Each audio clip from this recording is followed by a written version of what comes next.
মেঘালয় থেকে আনা এই গাছগুলোকে এখন আমি কাটিংগুলো লাগাবো। যার জন্য এই পাতাগুলোকে প্রথমে আমি ছাড়িয়ে নেব। গাছগুলোতে কাঁটা আছে, এটাও খেয়াল করে নেব।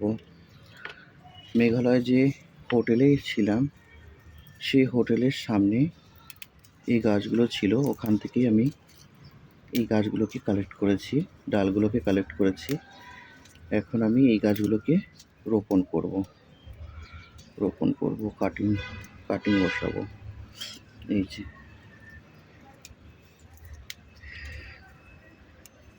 ভ্যারিগেটেড পাতা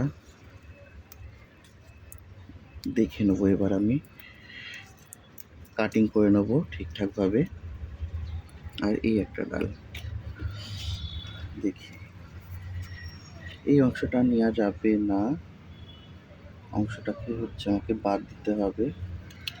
দিলাম। এই অংশটার মধ্যে এই জায়গাটা কেটে বাদ দিলাম, আর এই জায়গাটাকে কেটে বাদ দিলাম। এই যে দুটো পেলাম। এখান থেকে এটাকে একদম বাদ দিয়ে দিলাম, এটা রাখলাম।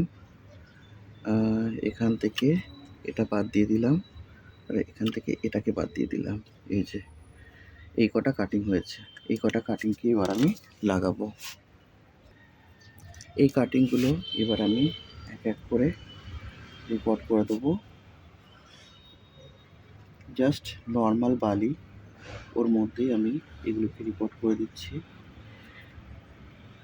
এই যে নর্মাল বালি, এমন কোনো কিছুরই ব্যবহার করিনি আমি। এই যে এই যে আমার রিপোর্টিংয়ের কাজ শেষ। গাছ থেকে কুশি বেরোলে আমি বাকি আপডেট দিতে পারবো। ততক্ষণ টাটা।